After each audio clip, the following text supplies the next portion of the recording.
name is Unzu, and I was born during the Korean War on the island of Jeju, although my parents are both from what is now a part of North Korea.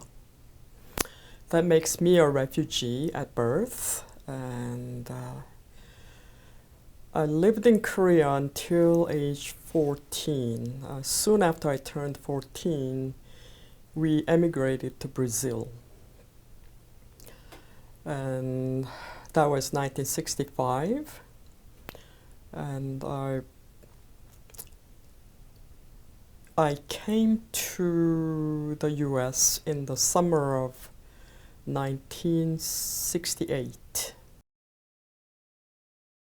My father was a social worker and he had an orphanage. So I was, from very early on, I knew the human situation because I saw babies left at the doorsteps of the orphanage. And my mother was a medical doctor, and she spent a lot of hours taking care of these orphans. So when I think about the Korean War and its implications, those images come to my mind. And I remember a lot of beggars. And one particular scene that I remember very vividly is on my mother's side, the nuclear family were they were the ones who started Yeongnak Church in Seoul. The big one. There were a lot of beggars who lined up with their cans every Sunday morning. Every Sunday morning. And when I mentioned this a few years ago when a group of us were writing a book, the younger Koreans who came from Korea, they all laughed and they said, when was this going on? You know, it was like I was telling stories from, like eons ago. And they made me feel very old. But I said to them, rhetorically I said, you have to rethink that. Why are beggars not lining up in front of churches now? Right. At least in those days, beggars believed that if they came to the church, they would receive something. I was put in the first grade. Yeah, I was put in the first grade. You're thrown into this situation, the language environment, where you don't really know any Portuguese, but cognitively, I'm functioning at a much higher level, even though my language ability is very, very at the bottom. So that distance made me feel crazy. And I had internal conversation going on incessantly. Language is for communication. It's a shared ecosystem. When I lost that, it was horrible. It was simply horrible. I was non-human.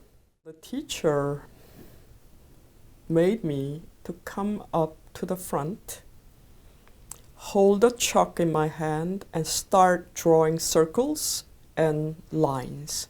Because to learn to write A, B, and C, you have to draw a circle and draw a line. So she made me do that. And I was 14. In high school, because I was new, I think we had 6 classes in a day, and I think 4 of them were ESL. 1 was an option, and then 1 was PE, right?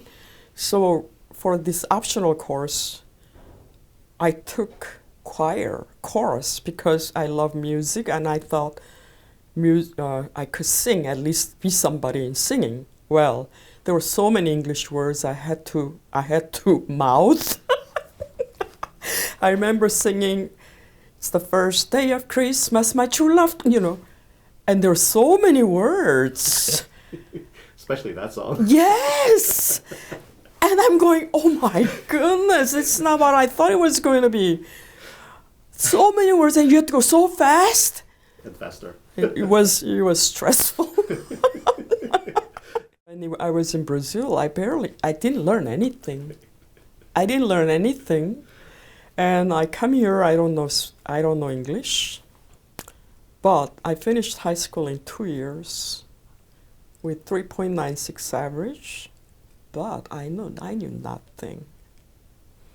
And because I had really zero confidence in the English language, I steered away from anything that had to do with language. I didn't know what gifts I had until much, much later in life. And because I was a perfectionist, I just shut up. I didn't say anything. I just was a clam. It drove me crazy because I had everything was going internally, nothing verbalized, and if I had opened my mouth and said anything and I made a mistake, I would replay that. I replay that hours and hours and hours and hours and hours. Visceral sensations, I used to feel this cold, right, all over my body, and cold sweat running down from top to bottom, and my heart to start going really fast, and it's almost they were audible, and I'm so glad I don't have those anymore. In Korean drumming, and I was a leader, because I'm musical, they made me a leader, and in the beginning, when the 상쇄 has to go, you have to first make an audible noise for people to begin, It wouldn't come out. It couldn't come out. It wouldn't come out. It wouldn't come out. I was like, oh my God, it was the hardest thing for me to do. But I put myself in situations where I had to force myself to do things like that. But I had to just take these measures to really live life, because it was killing me. My name is Unzu, and this is my Korean American story.